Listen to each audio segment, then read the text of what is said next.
Monday afternoon, October 16th, 2023. I'm finishing up a series of videos, best hitters in certain decades for the last 150 years, starting 1870s, 2020. This video, 2010 through 2019. Who is the best hitter during that time? Do you know? Now, I've been focusing on Hall of Fame baseball players, looking at their stats for the 10-year period. Well, in the 2010s through 2019, if you finish your career 2019, you'd have to wait 5 years to be elected to the Baseball Hall of Fame. Now, there's two players that are going to make it. Albert Pujols and Miguel Cabrera. Both of them will be in the Hall of Fame. They had excellent careers. But for my analysis that I've been doing on the decades, there are not that many between 2010 and 2019 who are in the Hall of Fame right now. I count 1, 2, 3, 4, 5, 6, 7 in the Baseball Hall of Fame during that decade. Derek Jeter, Vladimir Guerrero, Chipper Jones, Ivan Rodriguez, Jim Thome, David Ortiz, and Scott Rowland. Now, Scott Rowland just got in the 2023 class. So I'm going to look at his numbers between 2000 and 2009. Same with Ortiz. But with Cabrera and Pujols, they're not in yet, because Cabrera just retired this year, and I believe Pujols was the year before. So Pujols can't get in until 5 years after 2022, right? So what would that be? 2027. And if Cabrera, if he's done playing this 2023 season, he can't get in until 2028. But I'm going to include both of those guys' numbers for the decade. Who is the best hitter between 2010 and 2019 that will be Hall of Famers? Or in the Hall of Fame, or will be a Hall of Famer? Miguel Cabrera. He had 1,595 hits between 2010 and 2019. He's number one. Best hitter during those years. Who will be in the Hall of Fame? Following. Can you think of somebody else who will be in the Hall of Fame during that decade? Now, maybe there's somebody else that had really good numbers for those 10-year period. Will he be a Hall of Famer? Couldn't find anybody. Todd Helton may make the Hall of Fame, but he only played 4 years after he retired 2013, so not very many numbers there. Between 2000 and 2009, he had 1,858 hits. That still was short. That wasn't the best, because Derek Jeter during 2000 and 2009 had 1,940 hits, so he was the better hitter. But Helton would have been second during that decade. But for the decade of 2010s, Miguel Cabrera, number one. Who's number two? Albert Pujols, 1,485 hits. Who's number three? David Ortiz, 1,014. 4. Derek Jeter, 718 more hits during that decade. Remember, Jeter dominated the 2000s.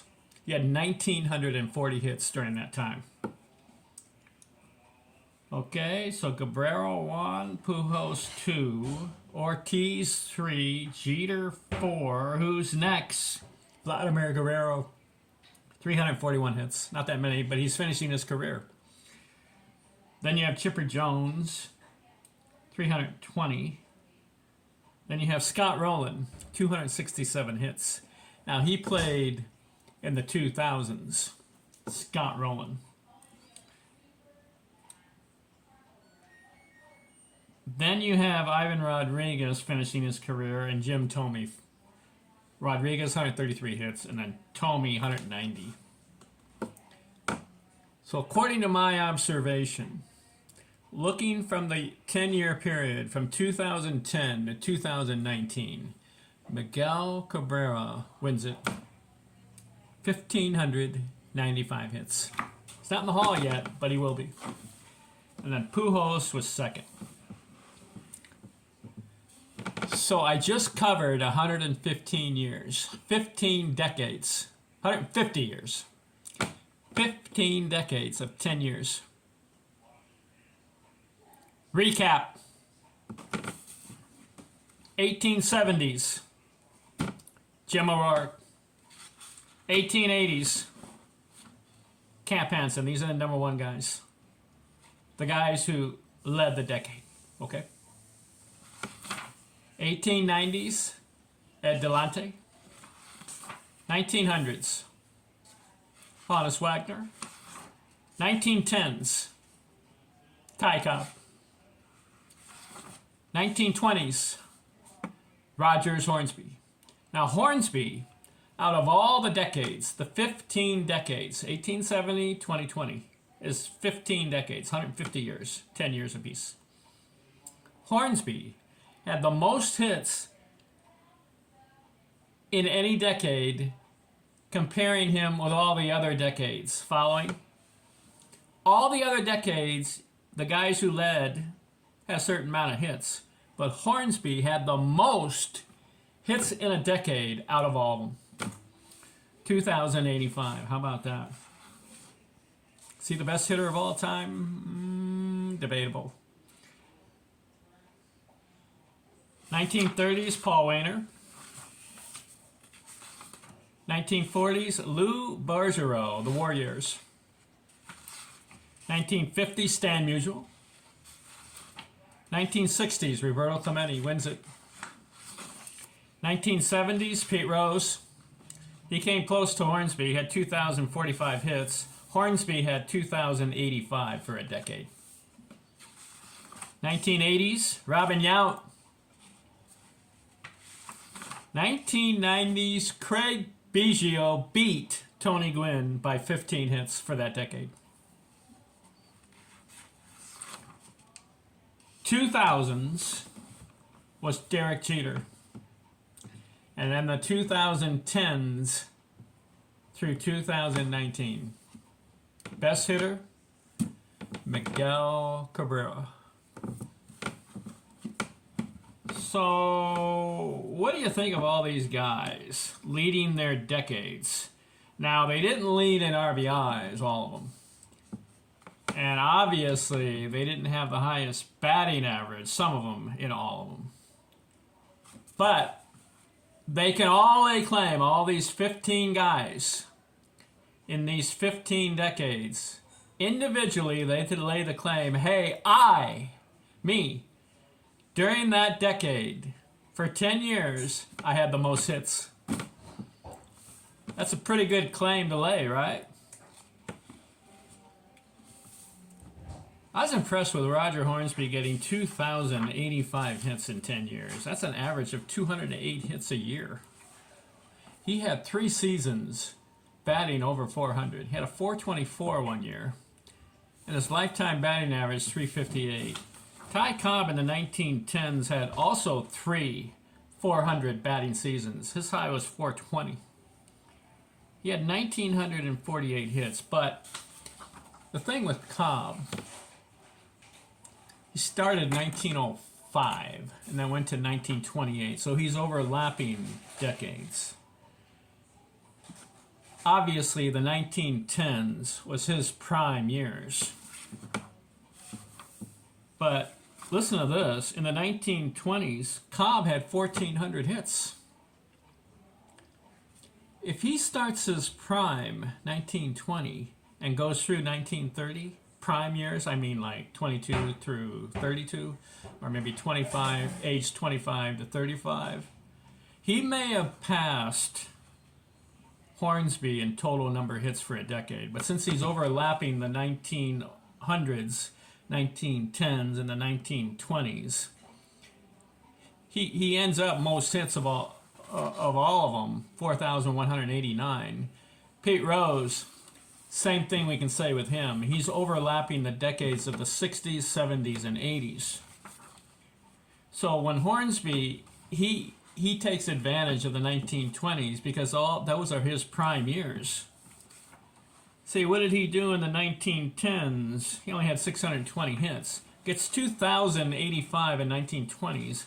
And then in 1930s, he finishes out his career with just 225 hits. So his prime was the 1920s. Cobb's prime, he got a lot of hits in the 1900s. Cobb had 763 hits from 1905 to 1909. 763. Then he gets 1,948 in the 1910s, and then he finishes up in the 1920s with 1,478 hits. I think Cobb probably can lay the claim, him and Pete Rose, that if I'm in my absolute prime in a decade, I think I would probably have the most hits. So overlapping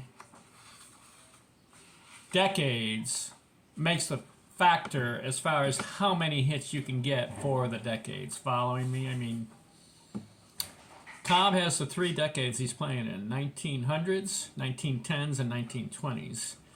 So does Hornsby, but Hornsby really takes advantage because when he starts in 1920 to 1929, he gets 2,085 hits.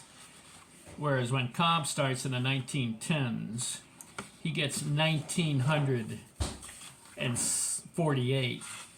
But remember, he gets another 1,400 in the 1920s. Okay, and then we can say the same thing with Pete Rose. He came close to having the most in a decade. He had 1970s. He had 2,045 hits, but he's overlapping too because he starts his career in 1963. How many hits did he get in 1960 in the 60s? Get 1,300 hits. Then he gets 2,000 in the 70s.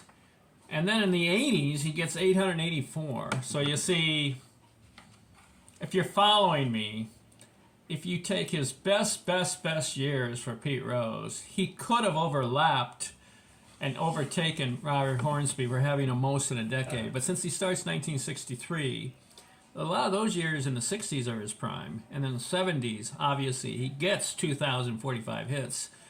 But if you overlap some of the 60s with the 70s and take his best years and then put those together as a 10-year string, he may have eclipsed Hornsby's record of 2,085 hits in a decade.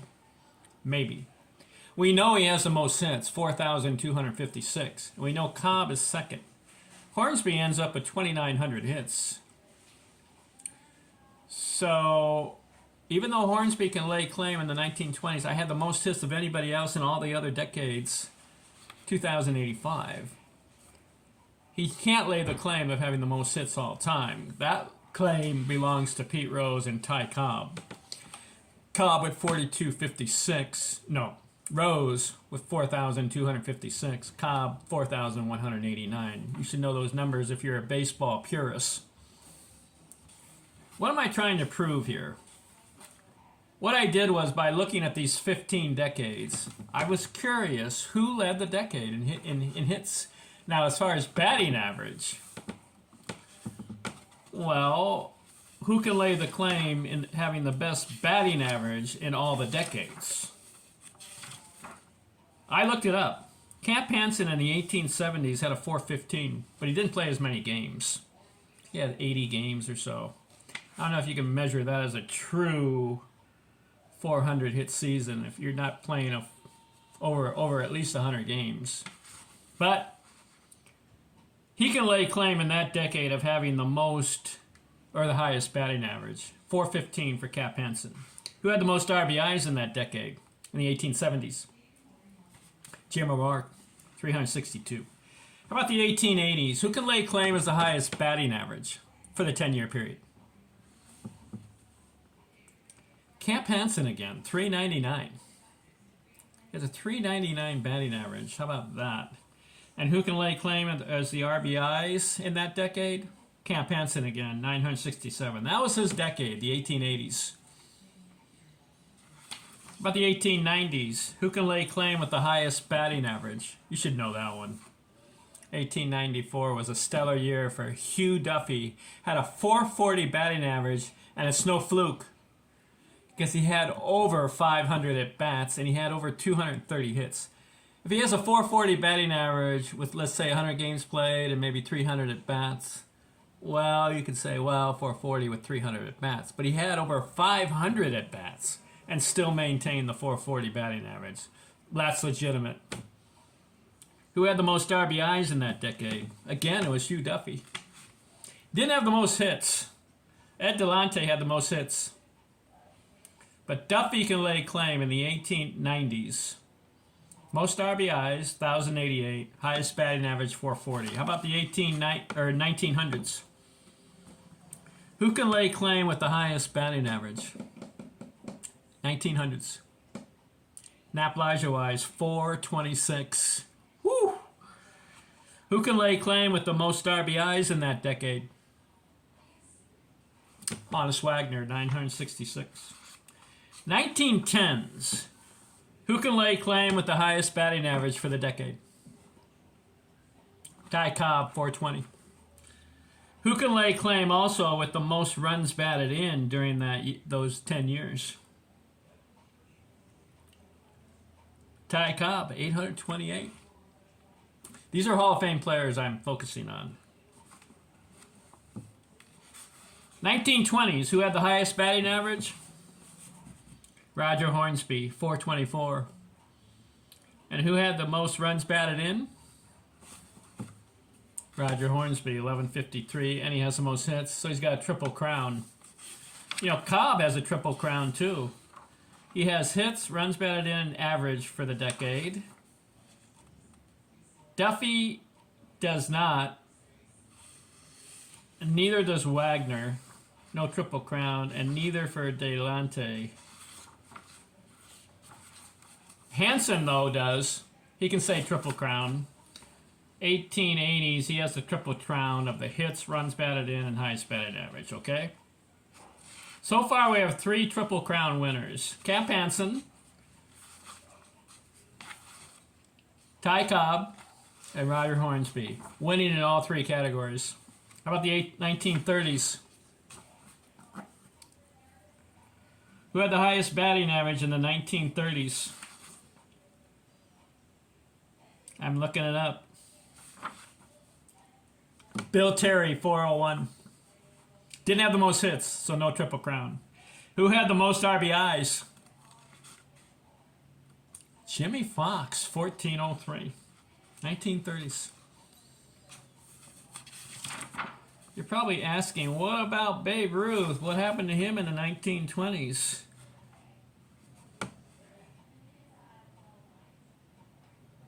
Actually, I made a mistake. So Hornsby does not get the triple crown in the 1920s. He gets batting average and most hits. But as I'm looking down the list, I forgot about the Babe. He had the most RBIs in the 1920s. 1,338. So no triple crown. So we only have 2 guys triple crown. Cap Hansen, 1880s, and Ty Cobb, 1910s. So Babe Ruth had the most RBIs in the 1920s. My apology, I'm going too fast here. Okay, 1930s. Who had the most RBIs? Jimmy Fox. So Paul Waner had the most hits, so no triple crown because Bill Terry gets the batting average. All right. 1940s. Who had the highest batting average? Ted Williams, 406. Who had the most RBIs? Ted Williams, 893. Warriors. But he didn't have the most hits. Lou Bergeron had the most hits. Williams would have had it because he missed 3 or 4 years in the military. He would have had all 3 for the decade, 1940s. Even beats Joe DiMaggio's. Because Joe DiMaggio also was in the Warriors. 1950s. All right. Who had the highest batting average? 1950s. Ted Williams again, 388. Who had the most RBIs? Duke Snider, 1,031. 1960s. Who had the highest batting average? 1960s. Roberto Clemente, 357. Who had the most RBIs? Henry Aaron, 1,107. 1,107. 1970s. Who had the highest batting average? Rod Carew, 388. Who had the most RBIs? This is surprising to me. 1970s. Johnny Bench. No Triple Crown, those, because Pete Rose had the most hits. 1980s. Who had the highest batting average? George Brett, 390. Who had the most RBIs? Eddie Murray, 996. But Robert Nowd had the most hits, so no Triple Crown winner there. 1990s, who had the highest batting average? Tony Gwynn, 394. Played over 110 games, so it counts. Because that was a strike year, right? 1994 season was a strike year. They only played 110 games. Boy, Gwynn had over 400 at-bats. He had 165 hits into August. He was on a pace for 240 hits and a 400 batting average. But the players went on strike, and the season got canceled. Shame. Who had the most RBIs in the 1990s? Ken Griffey Jr. wins it, 1,091. 2000s. Who had the highest batting average? How about Chipper Jones, 364? Woo. Who had the most RBIs? Vladimir Guerrero, 1,000 RBIs. Those are 2000s. And then the 2010s, who had the highest batting average?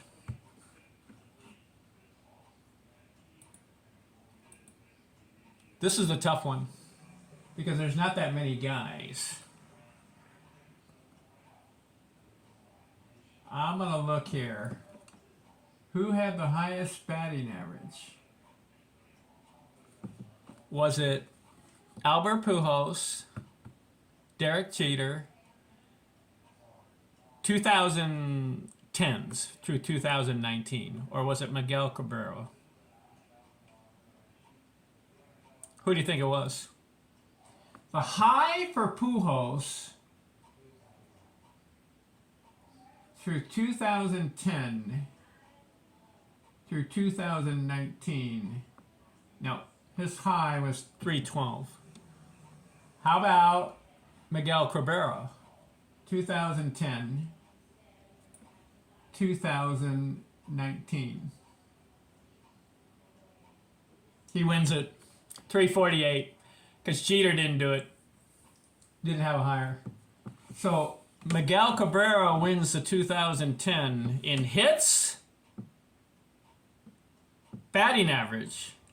Did he win in RBIs? He did. He gets the Triple Crown because he had, let's see, I'm looking, 3, 4, 5, 6, 7, 8. He had 800 RBIs during that time. Three guys on the 150 years have the Triple Crown as far as most hits in a decade, most RBIs in a decade, and highest batting average in a decade. And those three guys are Camp Hansen, 1880s, Ty Cobb, 1910s, and Miguel Cabrera, 2010s. They lay claim that in the decade that they played, they won in hits, runs batted in, and highest batting average. I call it a triple crown. What do you think of that analysis? Okay, I'm done with the decades of hitters. You know what's next? Best pitchers between 1870 and 2020. Who was the best pitcher in each decade? As far as, I did the research on this because I did it in this book. Baseball is a numbers game. I did best hitters, best pitchers. Here it is. I've got it here. Chapter 42, page 260. Best hitters. All right, I turned to it. No, best pitchers. I broke it down and I focused on Hall of Fame players again. Who won, or who had the most wins in the 1870s? Which pitcher? Who had the most innings pitched? And who had the most strikeouts? So again, it's a triple crown. Let's see which pitchers win all three categories for the decade. Because obviously you'll have some who will have the most wins, but then others will have more innings, and then others will have more strikeouts. But is there pitchers in each of these decades that have all three? Just like in the hitting decades, I found three guys that won all three categories of most hits, most RBIs, and highest batting average for the decade. Camp Hansen, Ty Cobb, and Miguel Cabrera. For pitching, I'm going to have videos on every decade from 1870 through 2020. And let's see who was the best pitchers in those decades. And let's see who wins who comes out on top on wins, innings, strikeouts. Stay tuned for that video. I'm out.